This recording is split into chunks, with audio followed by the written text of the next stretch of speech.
approaching 150 employees and saying, tomorrow you guys can't come into work, and then approach 10 more and say, you guys are the ones who get to work tomorrow, and then go in the next morning and try to rewrite our business plan on the fly.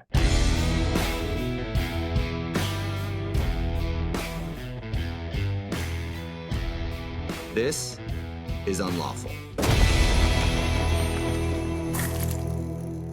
Welcome to Unlawful. As always, I'm your host, Brandon Renken. With me today is one of my very good friends, amateur but pretty professional spike ball player, former Mr. Arizona golf, incredible soccer player, one of my teammates in college, and lawyer, Charles Morrow. Welcome to the show, Charles. Thank you. It's great to be here. I might call Charles Chuck occasionally just because that's what I call him. I'm not sure if he likes it, but I've been doing it for 20 years, so we might slip into that. Charles, why don't you tell us a little bit about yourself and what you do in the law? So I'm a general corporate lawyer, so I've been representing small and medium-sized businesses, generally entrepreneurs, for about 15 years, working a small law firm. And part of Chuck's story is actually part of his practice, because one of the things you do as a general corporate lawyer is you take a pretty active role in getting inside not only your clients' businesses from a legal perspective, but really understanding them from a practical and accounting perspective, right? That's right. One of the things that the partner I work closest with and I identified pretty early on in our careers is that we didn't really love the fighting aspect of the practice, right? The tensions and the disputes. We really liked the solution and getting together, and that's where the transactional side came together. So we started working with our clients as they grew to help them through building their business, right? In a really collaborative process with them and say, we know your business and you're really busy all the time. You can't really focus on making money and doing the things that you want to do because you're in it every day. So we wanted to get in and help them and counsel them on general business prospects. We started meeting with people. We call it, fractional general counsel because they're generally not large enough to have that role in their business. So really working with them in a collaborative manner to help them get where they want, whatever those goals would be. The partner you were talking about is Keith Gallbut, right? That's right. Mm-hmm. It's called Gallbut Beabeau in Phoenix. Chuck, why don't you tell us, what's your unlawful moment? So my unlawful moment relates to the time in my life where I was able to jump out of the practice of law and join a local company here that I represented for a while and really get into it and explore their world and be part of their business.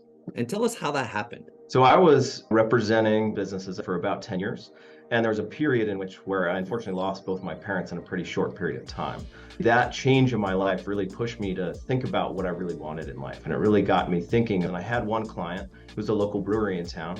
And I found myself just wanting to work on their stuff all day, every day. So I approached them and said, you know what, I want to work on your business all the time. You can't afford me to do it as a lawyer. Let me come in-house and help you because you're really expanding and you need to expand and you've got elements of your business that you just can't support with your current group. So let me come in and help you grow that business. And you pitched it, right? You just saw an opportunity and you jumped at it, right?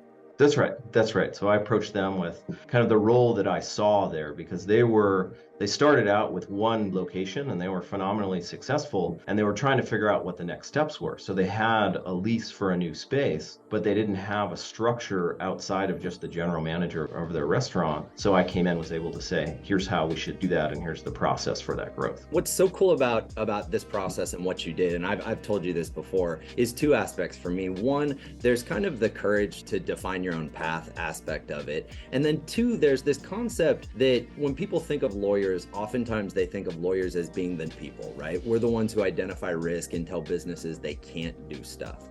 And not only were you identifying an opportunity for yourself, but you were also identifying an opportunity where you could step into a business and help them accomplish stuff and make even the risky steps they were taking, opening a new location and taking on those additional burdens, but doing so in a way that could still be extremely prosperous and successful, right? Yeah. And what's crazier about it is I forget exactly when you jumped over. It was late 18.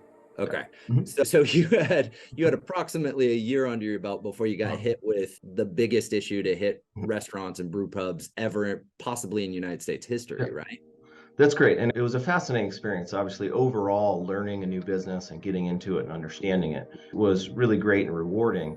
But specifically with COVID, what I found was because it hit the restaurant and the brew pub industry so hard, there was really at the beginning a really kind of positive benefit to everyone working in that space because I felt like everyone came together. I'll remember for the rest of my life, the first morning we decided to shut down our restaurants 3 days before Arizona shut down because we thought it was the right thing to do. But we had to email 150 employees and say, you can't come in tomorrow, and then separately email 10 and say, you guys come in. And we walked in and rewrote our entire business plan in an hour that morning on, it wasn't a napkin, but it was the back of a piece of paper where we kind of wrote that out. So, I don't want to minimize anyone's military service, but I see it as a kind of in the trenches moment, right? Of we were in there together facing this massive struggle, and we were able to do pretty well. The owners did an amazing job of engaging the community and saying, hey, you need to support local businesses. We're here for you.